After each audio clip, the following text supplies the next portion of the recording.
Salutations à tous nos frères et sœurs de la part des îles de Salomon. Salutations à tous nos frères et sœurs de l'Union Pacifique, aussi bien qu'à tous nos frères et sœurs du monde entier, ainsi qu'à tous nos frères et sœurs qui nous regardent en ligne.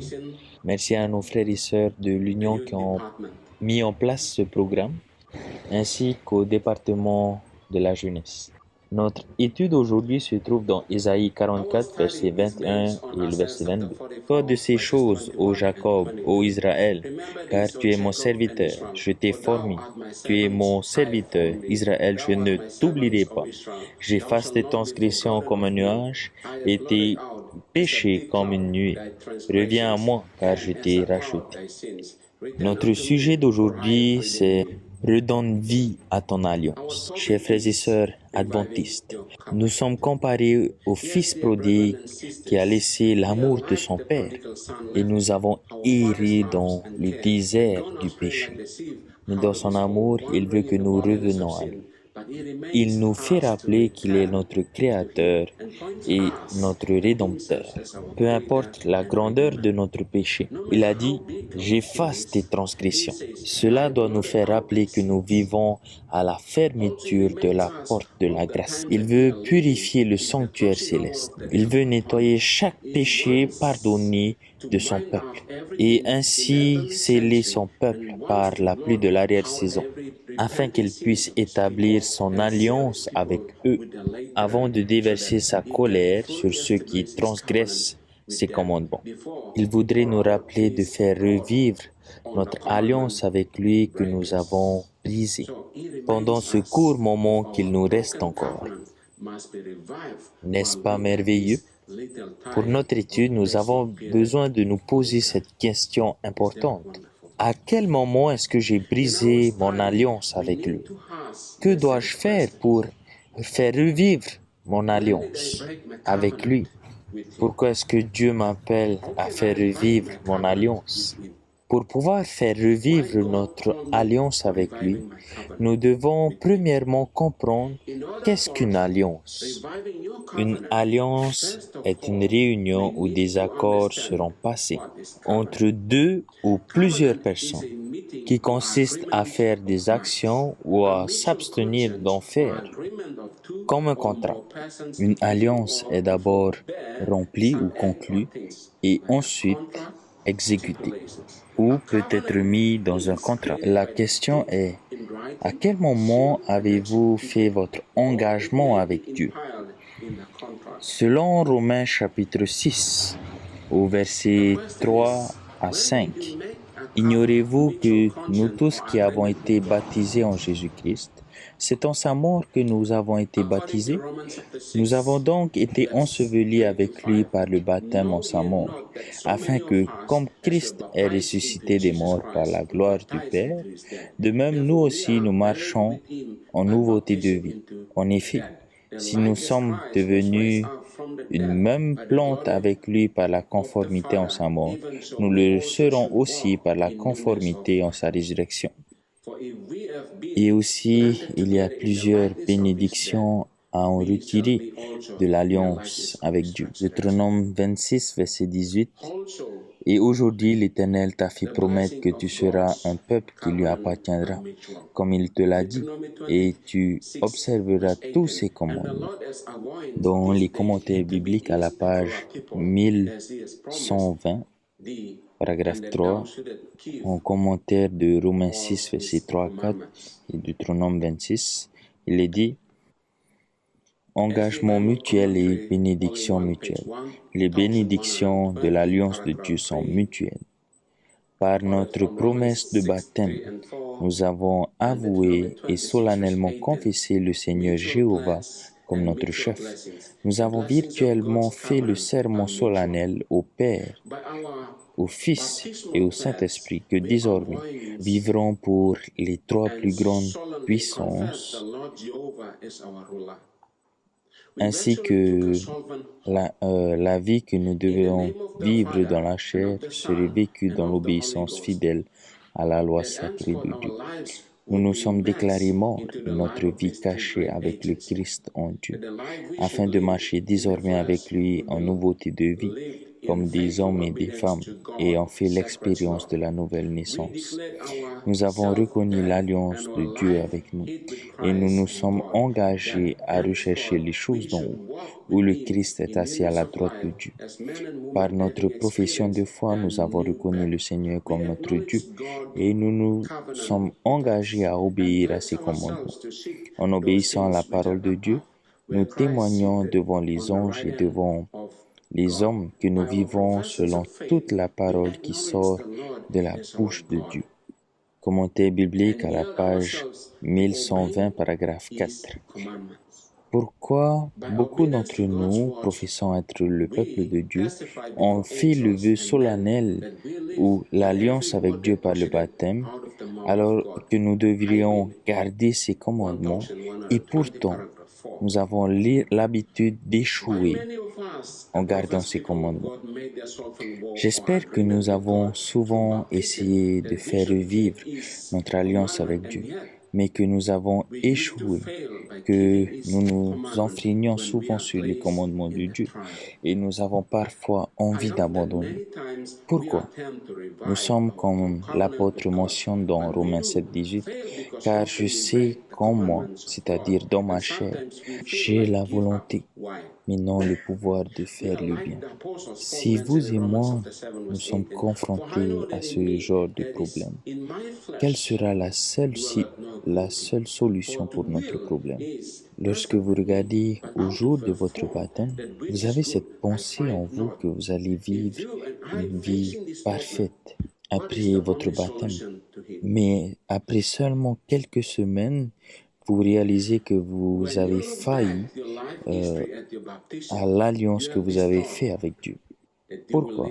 Nous allons comprendre maintenant concernant les deux alliances qui ont été faites avec Dieu. Nous allons donc voir maintenant les premières alliances et ainsi que la deuxième alliance.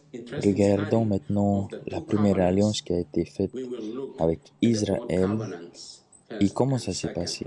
Dans Exode chapitre 24 versets 7 et 8, il prit le livre de l'Alliance et le mit en présence du peuple.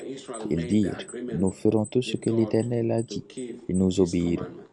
Moïse prit le sang et répandit sur le peuple en disant, voici le sang de l'Alliance que l'Éternel a faite avec vous selon toute parole. Que s'est-il passé avec Israël après qu'ils aient confirmé l'alliance avec Dieu et même en étant témoins de la proclamation de la loi qui a été révélée d'une manière majestueuse par la bouche même de Dieu. Quelques semaines s'étaient à peine écoulées depuis cette scène de majesté et de terreur où ils avaient, en tremblant, entendu proclamer la loi de Dieu, que rompant leur alliance avec l'Éternel, ils se prosternaient devant une image de métal. Patriarche et prophète 348, paragraphe 3. En tant qu'individus, parfois nous ne nous rendons pas compte de la gravité de nos péchés et que sans le Christ, nous sommes rapidement entrés dans une alliance avec Dieu, pensant que nous pourrons établir notre propre justice. Nous avons déclaré devant les pasteurs, ainsi que les anciens consacrés, ainsi que devant l'Église, que nous allons accomplir notre profession de foi. Tout ce que l'Éternel a dit, nous allons obéir. Mais après seulement quelques semaines, nous réalisons que nous avons failli à observer les commandements de Dieu. Qu'en pensez-vous des enfants d'Israël? Pourquoi ont-ils erré loin de la faveur de Dieu pour les bénédictions? Patriarche et prophète 348, ils ne pouvaient pas espérer la faveur de Dieu alors qu'ils avaient brisé leur alliance avec lui. Comme les enfants d'Israël, nous sommes sans espoir pour recevoir la faveur de Dieu. Lorsqu'ils étaient sans espoir, lorsqu'ils ne recevaient pas les bénédictions de Dieu, qu'est-ce qu'ils ont commencé à réaliser? Toujours le même paragraphe. En revanche, en se rendant compte de leur misère morale et de leur besoin de pardon, ils étaient préparés à comprendre la nécessité du Sauveur offert par l'alliance avec Abraham et préfiguré par les sacrifices. Dès ce moment, ramenés par la foi et à la gratitude à un Dieu qui pouvait les délivrer de l'esclavage du péché, ils étaient prêts à apprécier les bienfaits de la nouvelle alliance. Regardons à l'alliance qu'Abraham avait faite.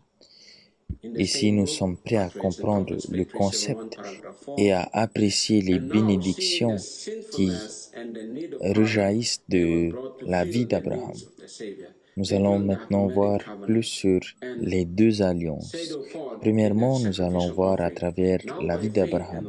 Regardons tout d'abord l'alliance qui avait été faite avec Abraham. Dans Galates chapitre 4 versets 22 à 26, car il est écrit qu'Abraham eut deux fils, un de la femme esclave et un autre de la femme libre. Mais celui de l'esclave naquit selon la chair, et celui de la femme libre naquit en vertu de la promesse. Ces choses sont allégoriques, car ces femmes sont deux alliances. L'une du mont Sinaï, enfant pour la servitude, c'est Agar, car Agar, c'est le mont Sinaï en Arabie, et elle correspond à Jérusalem actuelle, qui est dans la servitude avec ses enfants, mais la Jérusalem d'en haut est libre. C'est notre mère. Quelle erreur avait fait Abraham lorsqu'il était impatient d'attendre la promesse qui lui a été faite en son propre temps et de sa propre manière? Abraham a été impatient et a manqué de faire la volonté de Dieu. Hébreux chapitre 10 verset 36. Car vous avez besoin de persévérance, afin qu'après avoir accompli la volonté de Dieu, vous obteniez ce qui vous est promis. Jacques chapitre 5 verset 7. Soyez donc patients, frères, jusqu'à l'avènement du Seigneur. Voici le laboureur attend le précieux fruit de la terre.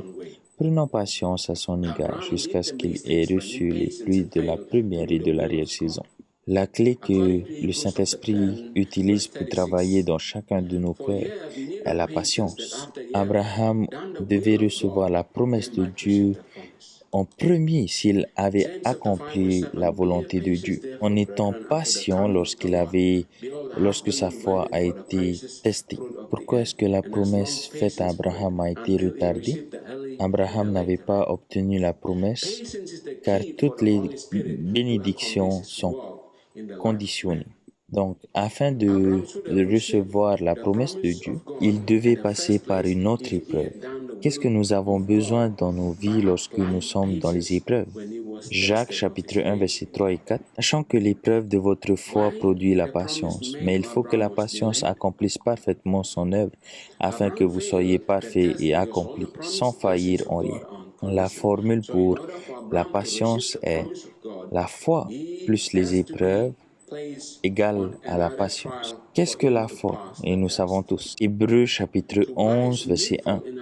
La foi est une assurance des choses que l'on espère et une démonstration des choses que l'on ne voit pas. Que comprend la foi? La foi comprend deux choses. Que sont-ils? Dans Message choisi, volume 1 à la page 389, la foi est la seule condition par laquelle nous pouvons obtenir la justification.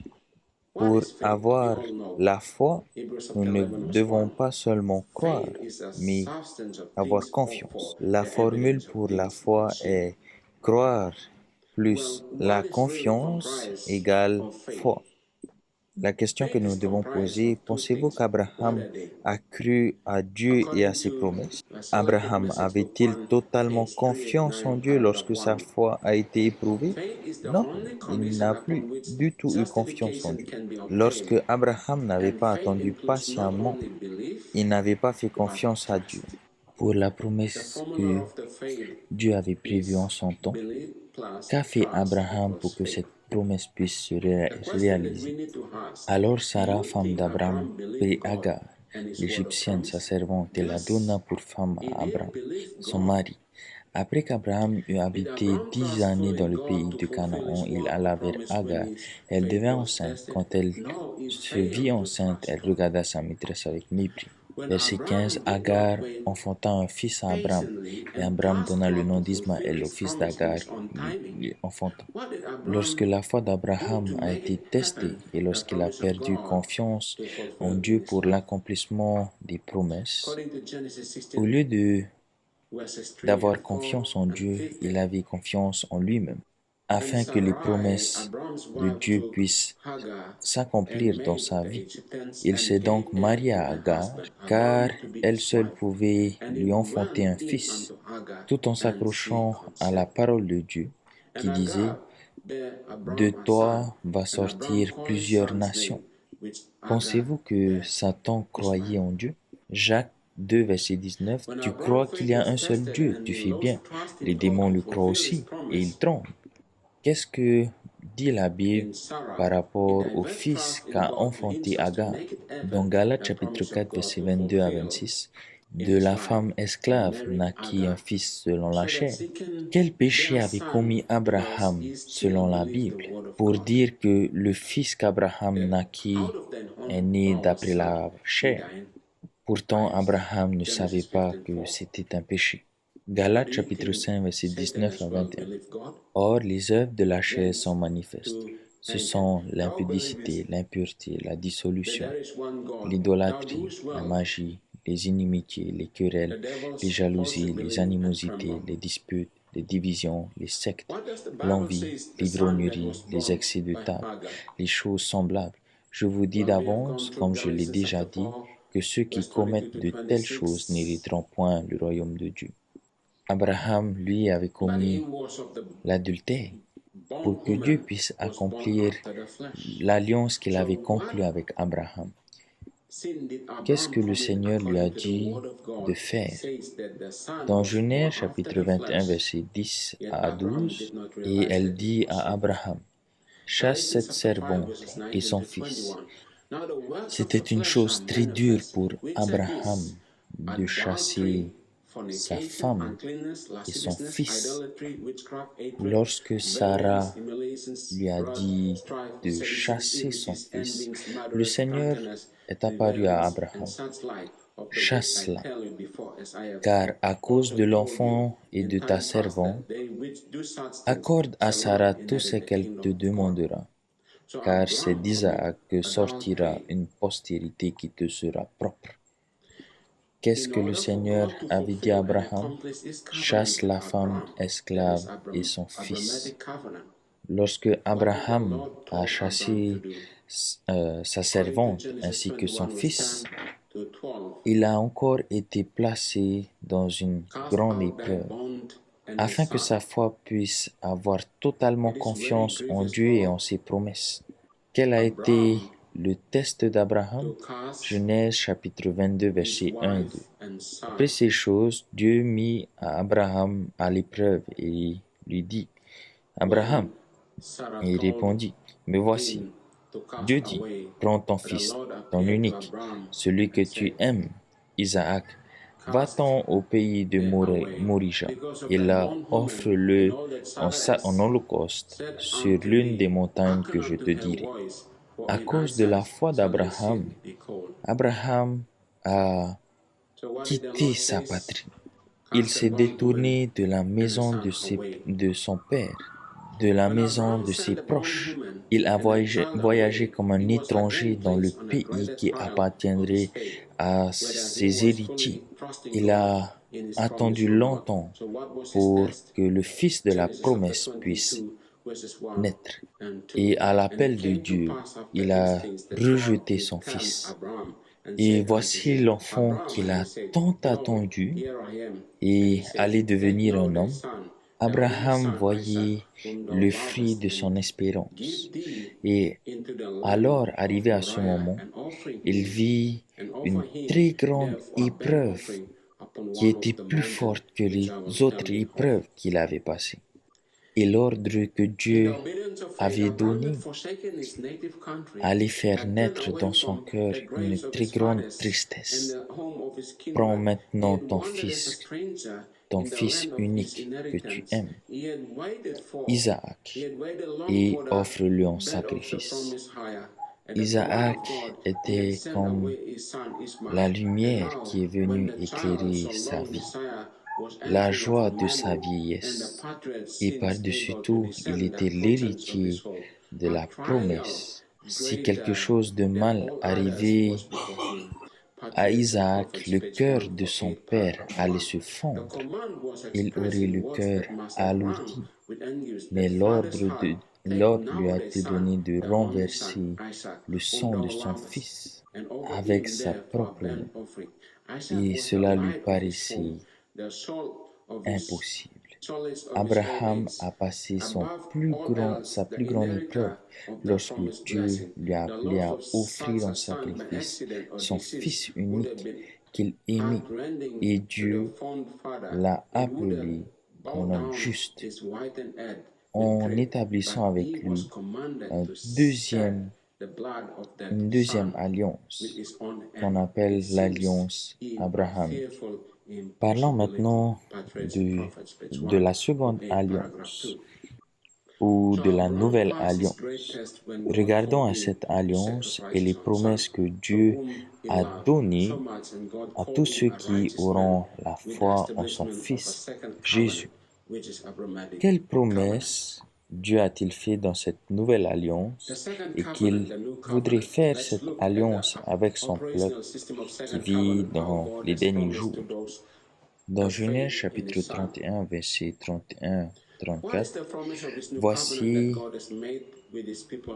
les jours viennent, dit l'Éternel, où je ferai avec la maison d'Israël et avec la maison de Juda une alliance nouvelle, non comme l'alliance que je traitais avec leur père, le jour où je les ai saisis par la main pour les faire sortir du pays d'Égypte, alliance qu'ils ont violée, quoique je fusse leur maître, dit l'Éternel. Voici l'alliance que je ferai avec la maison d'Israël.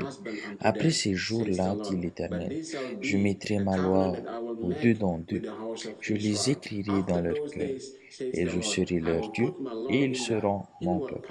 Celui-ci n'enseignera plus son prochain, ni celui-là son frère en disant, connaissez l'Éternel, car tous me connaîtront, depuis le plus petit jusqu'au plus grand, dit l'Éternel, car je pardonnerai leur iniquité et je ne me souviendrai plus de leurs péchés.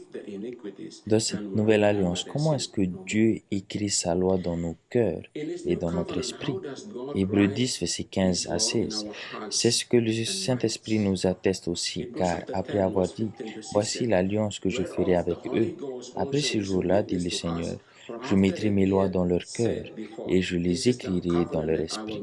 Il ajoute, c'est le Saint-Esprit qui nous aide à pouvoir accomplir le travail de Dieu dans chacun de nos cœurs afin que cette nouvelle alliance puisse être écrite dans nos cœurs et aussi dans notre esprit. Pour pouvoir comprendre le travail du Saint-Esprit, nous devons d'abord comprendre la création et la rédemption qui est le travail de Dieu. Qui a créé la terre? Il y a ces trois puissances, le Père, le Fils et le Saint-Esprit. En Genèse chapitre 1, verset 26, puis Dieu dit, faisons l'homme à notre image, selon notre ressemblance, et qu'il domine sur les poissons de la mer, sur les oiseaux du ciel, sur le bétail, sur toute la terre, et sur tous les reptiles qui rampent sur la terre. 1 Jean chapitre 5, verset 7, car il y en a trois qui rendent témoignage, le Père, la Parole et le Saint-Esprit. Et ces trois sont un. Nous pouvons voir que dans la création, il y a trois personnes qui sont incluses. Le Saint-Esprit fait partie de ces personnes qui ont créé la terre. Regardons maintenant à la rédemption. Qui sont ceux qui travaillent pour la création d'une nouvelle personne? Il y a trois personnes qui travaille pour la rédemption, le Père, le Fils et le Saint-Esprit. Matthieu 28, verset 19. Allez et enseignez toutes les nations, baptisez-les au nom du Père, du Fils et du Saint-Esprit. La démonstration de Jésus lors de son baptême Comment les trois personnes devaient être reconnues par la personne qui accepte Jésus par la foi et le baptême.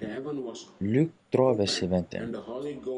Tout le peuple se faisant baptiser, Jésus fut aussi baptisé, et pendant qu'il priait, le ciel s'ouvrit, et le Saint-Esprit descendit sur lui sous une forme corporelle, comme une colombe.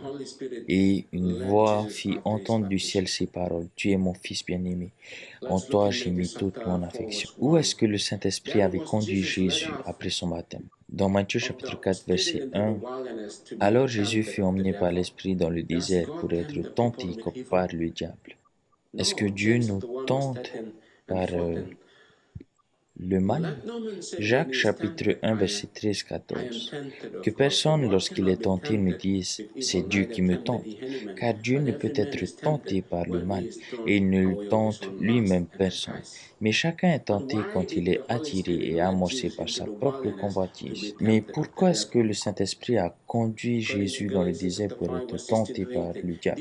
Dans Galates chapitre 5 verset 16 à 18, je vous dis donc, marchez selon l'Esprit et vous n'accomplirez pas les désirs de la chair, car la chair a des désirs contraires à ceux de l'Esprit, et l'Esprit en a des contraires à ceux de la chair. Ils sont opposés entre eux afin que vous ne fassiez point ce que vous voudrez. Si vous êtes conduit par l'Esprit, vous n'êtes point sous la loi. Le travail du Saint-Esprit commence lorsqu'une personne accepte le Christ par la foi. Nous pouvons voir le résultat de son travail lorsqu'une personne renaît de nouveau, lorsqu'une personne passe par les eaux du baptême et nourrit cette personne avec la parole de Dieu. Et il conduit cette personne dans le désert de la tentation afin de pouvoir détruire le travail de la chair pour qu'il puisse recevoir la pluie de l'arrière-saison.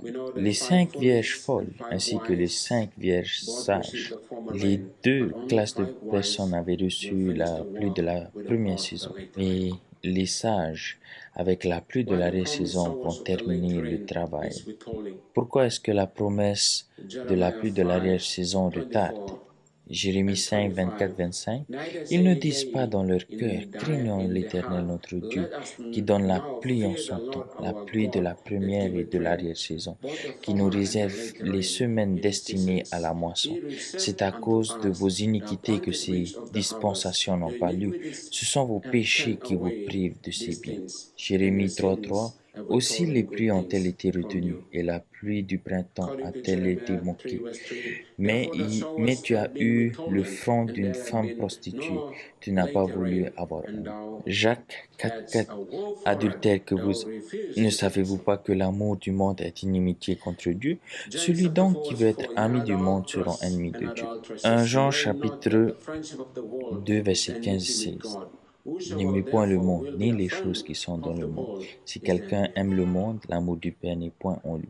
Car tout ce qui est dans le monde, la convoitise de la chair, la convoitise des yeux et l'orgueil de la vie, ne vient point du Père, mais du monde. Regardons à la vie d'Abraham. Comment est-ce que le Seigneur a commencé à accomplir les promesses qui est contenues dans le deuxième alliance? C'est donc lorsque Abraham a donné naissance à Isaac, alors qu'Abraham avait toujours en possession avec lui la femme, la servante, et le fils qui est né de la chair. Maintenant, pour que Dieu puisse accomplir sa nouvelle alliance avec Abraham, Abraham devait bannir la servante et son fils, afin qu'ils puissent se remettre entièrement entre les mains de Dieu et croire en la promesse de l'alliance. Même si nous avons fait l'expérience de la pluie de la première saison, mais si nous ne permettons pas que le Saint-Esprit puisse contrôler totalement nos vies et ne nous conduit pas dans le chemin que Dieu nous a préparé pour détruire les œuvres de la chair, nous allons avoir l'expérience des 5 vierges folles qui n'avaient rien en réserve. Alors, beaucoup de fois, nous avons attristé le Saint-Esprit dans son travail. Qu'est-ce que la Bible dit dans Éphésiens 4, Verset 30. N'attristez pas le Saint-Esprit de Dieu par lequel vous avez été scellés pour le jour de la rédemption. Plusieurs fois nous avons attristé le Saint-Esprit en murmurant lorsque nous avons été placés dans la fournaise. C'est seulement parce que nous ne voulons pas que le Saint-Esprit nous guide dans le désert, car nous avons encore des péchés que nous chérissons, qui fait encore partie de la chair. Mais souvenez-vous de votre alliance avec Dieu, qui a été confirmée à travers les eaux du baptême. Vous avez placé votre vie entre les mains des trois agents. Ce n'est pas une chose facile de placer notre vie entre les mains de Dieu. Dans Hébreux 10, verset 31, il est dit, c'est une chose terrible que de tomber entre les mains de Dieu. Mais Dieu dit dans Ésaïe 43, verset 1 et 2, ainsi parle l'Éternel qui t'a créé, ô Jacob, celui qui t'a formé, ô Israël. Ne crains rien, car je te rachète. Je t'appelle par ton nom, tu es à moi. Si tu traverses les eaux, je serai avec toi. Et les fleuves, ils ne te submergeront point. Si tu marches dans le feu, tu ne brûleras pas, et la flamme ne t'embrasera pas. Dans ce verset, Dieu ne nous dit pas qu'il va nous garder et que nous n'allons pas passer dans l'eau et dans les rivières. Dans ce verset, Dieu ne nous dit pas qu'il nous gardera et que nous n'irons pas dans le feu. Il a dit qu'il nous guidera dans les épreuves afin qu'il puisse nous montrer sa puissance. Souvenez-vous des mots des trois Hébreux à Babylone. Quand il dit au roi lorsqu'ils ont choisi de ne pas adorer les idoles. Maintenant tenez-vous prêts, et au moment où vous entendrez le son de la trompette, du chalumeau, de la guitare, de la sambuc, de la psalterion, de la cornemuse et de toutes sortes d'instruments, vous vous prosternerez et vous adorerez la statue que j'ai faite. Si vous ne l'adorez pas, vous serez jetés dans l'étang même, au milieu d'une fournaise ardente. Et quel est le Dieu qui vous délivrera de ma main? Shadrach, Meshach et Abednego répliquèrent au roi Nebuchadnezzar. Nous n'avons pas besoin de te répondre là-dessus. Voici notre Dieu que nous servons peut nous délivrer de la fournaise ardente. Et il nous délivrera de ta main, ô roi. Sinon, sache, ô roi, que nous ne servirons pas tes dieux et que nous n'adorerons pas la statue d'or que tu as élevée. L'incrédulité empêche le Saint-Esprit de travailler et l'attriste, car tout ce qui est fait sans la foi est un péché. Dans Romains 14, verset 23, tout ce qui ne vient pas de la foi est un péché. Quel est notre message aujourd'hui? Nous devons faire revivre notre alliance avec Dieu. Chers frères et sœurs, comment pouvons-nous faire revivre notre alliance avec Dieu? Ce n'est pas notre travail de faire revivre notre alliance avec Dieu, mais c'est l'œuvre de Dieu d'apporter la repentance à son peuple. Acte 5, verset 31, et c'est lui qui nous ravivra. Osée 6, verset 2, il veut établir son alliance avec nous en accomplissant ses promesses. Revenons au Seigneur avec un cœur brisé, avec des larmes. Crions au Seigneur, aide-moi dans mon incrédulité. Qu'est-ce que le Seigneur dit dans Osée 6, verset 1 à 3? Venez, retournons à l'Éternel, car il a déchiré, mais il nous guérira. Il a frappé, mais il pondera nos plaies. Il nous rendra la vie dans 2 jours, le 3e jour, il nous relèvera, et nous vivrons devant lui. Connaissons, cherchons à connaître l'Éternel. Sa venue est aussi certaine que celle de l'aurore. Il viendra pour nous comme la pluie du printemps qui arrose la terre. Pourquoi jeûnons-nous? Pourquoi pleurons-nous? Pourquoi sommes-nous en deuil lorsque nous perdons quelqu'un que nous aimons? C'est parce que le souffle de vie est sorti de cette personne. Nous n'avons aucun pouvoir pour pouvoir le ramener à la vie. Tout ce que nous pouvons faire, c'est de jeûner de pleurer et d'être en deuil. Et à ce moment précis, nos amis viennent nous réconforter. Mais ne réalisons-nous pas que plusieurs fois nous avons attristé le Saint-Esprit? Quel est le message du prophète Joël pour nous?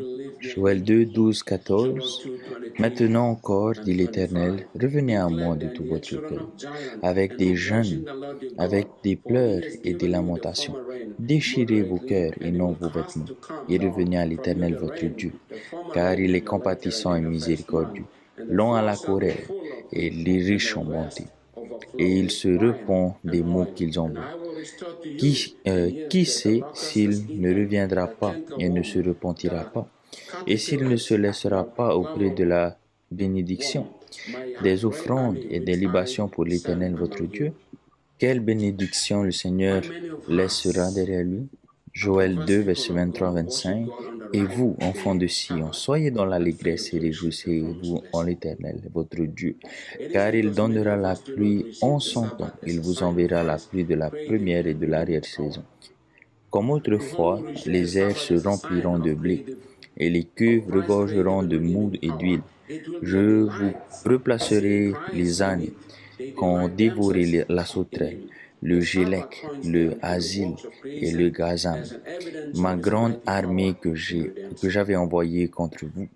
Pourquoi plusieurs d'entre nous qui adorons Dieu le jour qu'il faut, mais nous échouons à recevoir ces bénédictions? Parce que plusieurs d'entre nous ne reçoivent pas le sabbat comme un signe de la création et de la rédemption puissante de Christ. Dans Jésus-Christ, à la page 276, il est dit « Le sabbat sera un sujet de délice pour tous ceux qui le reçoivent comme un signe du pouvoir créateur et du rédempteur du Christ. Voyant le Christ dans cette institution, ils font de lui leur délice. Le sabbat leur fait voir dans toutes les œuvres de la création une preuve de son infinie puissance rédemptrice, tout en évoquant le souvenir d'un heureux paradis perdu. Il fait penser au paradis retrouvé par le moyen du Sauveur. Ainsi, tout ce qui est dans la nature répète son invitation. Venez à moi, vous tous qui êtes fatigués et chargés, et je vous donnerai du repos. Qu'est-ce que le prophète Ésaïe nous dit? Ésaïe 44, verset 21-22. Souviens-toi de ces choses, ô Jacob, ô Israël, car tu es mon serviteur. Je t'ai formé, tu es mon serviteur. Israël, je ne t'oublierai pas. J'efface tes transgressions comme un nuage et tes péchés comme une nuée. Reviens à moi, car je t'ai racheté. Quel est le mot-clé dans ces versets? C'est revenir, retournons à Dieu. Acte 3, 19. Repentez-vous donc et convertissez-vous, pour que vos péchés soient effacés lorsque le temps de rafraîchissement viendra sur vous de la part du Seigneur. Hébreux 10, versets 15 à 17. C'est ce que le Saint-Esprit nous atteste aussi, car après avoir dit « Voici l'alliance que je ferai avec eux, après ces jours-là, dit le Seigneur, je mettrai mes lois dans leur cœur et je les écrirai dans leur esprit. » Il ajoute, je ne me souviendrai plus de leurs péchés, ni de leur iniquité. Un réveil et une réforme doivent s'accomplir sous l'égide du Saint-Esprit. Réveil et réforme sont deux choses distinctes. Un réveil implique un renouveau de la vie spirituelle, une réanimation des forces de l'esprit et du cœur, une résurrection de la mort spirituelle, alors qu'une réforme entraîne une réorganisation, un changement dans les idées, dans les théories et les habitudes. Une réforme ne peut porter de bons fruits, de la justice, à moins d'être accompagnée d'un renouveau opéré par l'Esprit. Réveil et réforme doivent accomplir leurs œuvres respectives, mais doivent s'associer pour y parvenir. Revenons à Dieu avec une repentance sincère. Demandons-lui pardon car nous avons attristé le Saint-Esprit. Nous l'avons fait pleurer. Plusieurs fois, il a été en deuil car nous avons refusé qu'il travaille dans notre vie. Demandez-lui de pouvoir faire revivre notre alliance avec lui, car il est toujours fidèle à ses promesses et il voudrait accomplir l'alliance avec nous. Mais à cause de notre incrédulité et de notre impatience envers sa puissance, il retient alors ses bénédictions. Que le Seigneur puisse nous bénir. C'est ma prière au nom de Jésus. Amen.